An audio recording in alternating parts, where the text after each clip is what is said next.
नमस्कार, विंध्या टाइम्स में आपका स्वागत है। मध्य प्रदेश सरकार का बजट और अब बजट में चुनावी छाया साफ तौर पर देखी जा सकती है। कारण ये है कि जिस तरह से ये बजट बनाया गया, विपक्ष ने भी आरोप लगाए कि चुनावी समर शुरू होने वाला है। अगले साल मध्य प्रदेश के विधानसभा चुनाव हैं और इसलिए सरकार ने इस तरह की तैयारी की बजट की और इस तरह से फोकस किया बजट को इलेक्शन पर। लेकिन सरकार के दावे हैं कि हर वर्ग के लिए इस बजट में प्रावधान है, सबका ध्यान रखा गया है, कर्मचारियों से लेकर तमाम आम जन युवा का भी ध्यान रखा गया है। लेकिन बजट में गांव, गरीब, किसान को किस तरह से सरकार ने साधने की कोशिश की और सबसे महत्वपूर्ण कि युवाओं को नौकरी और कर्मचारियों को पेंशन और डीए जो बढ़ाकर अपनी ओर खींचने की कोशिश की गई है, ये किस तरह से है। किसानों पर सरकार मेहरबान है, भारी मात्रा में किसान हैं और जब कृषि कानून आया उसके बाद सरकार बैकफुट में गई, केंद्र की सरकार, और तब से लगातार बीजेपी का जो संगठन है वो किसानों को ये समझाने की कोशिश में है कि किस तरह से सरकार तमाम योजनाओं के तहत किसानों को राहत दे रही है। 1 करोड़ से ज़्यादा है मध्य प्रदेश में किसानों की संख्या। भले ही कृषि कानून बिल वापस ले लिए हों, लेकिन किसानों की नाराज़गी दूर करने की कोशिश दूसरे तरीके से भी शुरू हो गई है। 1,72,000 करोड़ रुपए का प्रावधान कर मध्य प्रदेश सरकार ने बजट में इस डैमेज कंट्रोल की कोशिश की है। डैमेज जो हुआ था पहले उसे कंट्रोल करने की कोशिश की है। मध्य प्रदेश में फिलहाल 43 लाख हेक्टेयर क्षेत्र में सिंचाई सुविधा है और 2025 तक बढ़ाकर 65 लाख हेक्टेयर का ये वादा किया गया है मध्य प्रदेश सरकार के द्वारा।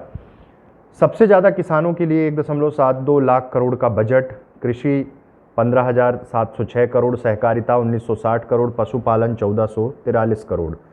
दूसरे एक एस्पेक्ट पे आते हैं जिसका सरकार ने बखूबी ध्यान रखा है।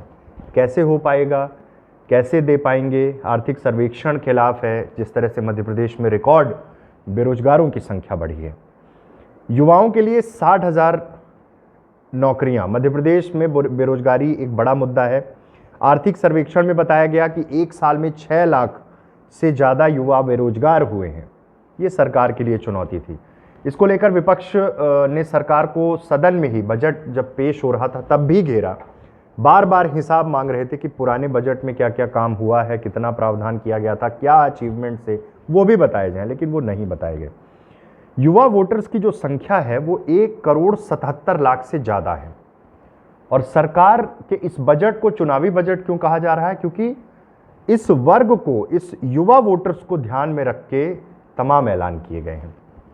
इस वर्ग की नाराजगी दूर करने के लिए 60,000 नौकरियां देने की बात कही गई है। स्वरोजगार जैसी चीज़ भी मध्य प्रदेश में सरकार करने के दावे करती है कि उसके माध्यम से लोगों को रोजगार दिया जा रहा है। बार बार सरकार ये बताने की कोशिश कर रही है कि सरकारी नौकरी बस का मतलब रोजगार नहीं है। बजट में 13,000 शिक्षकों की भर्ती की भी बात है, 6,000 कांस्टेबल की भर्ती की बात है। प्राइवेट सेक्टर में 41,000 नौकरियां देने का वादा किया गया है। पढ़ने लिखने वाले युवाओं के लिए मेडिकल और नर्सिंग की सीटें बढ़ाने के साथ 46 ब्लॉक में आईटीआई खोले जाएंगे। सिंगरौली में माइनिंग इंजीनियरिंग कॉलेज भी खोला जाएगा।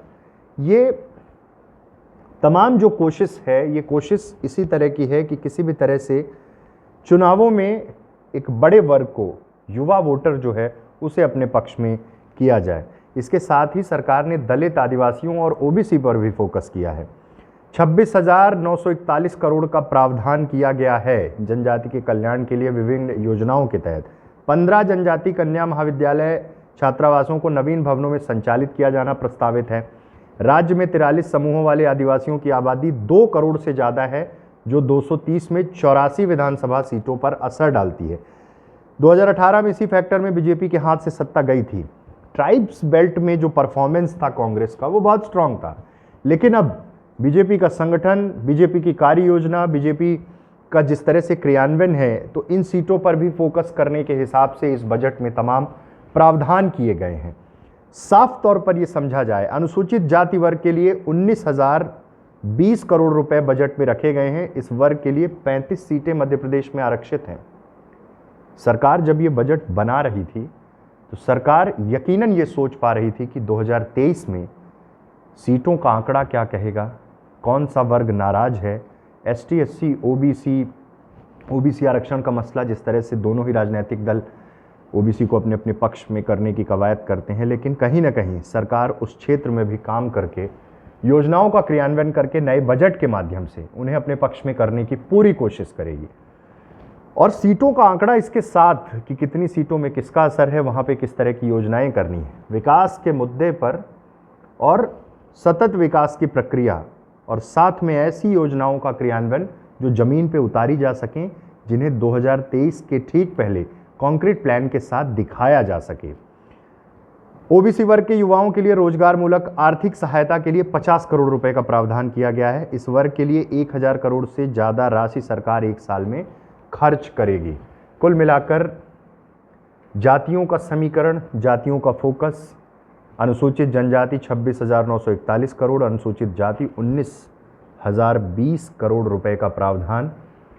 सरकार फिर से गांव की ओर चली, शहर का कुछ बजट कट किया, लेकिन ग्रामीण आबादी को अपने पक्ष में करने के लिए तमाम वो प्रयास मध्य प्रदेश सरकार ने बजट में प्रावधान करके किए हैं।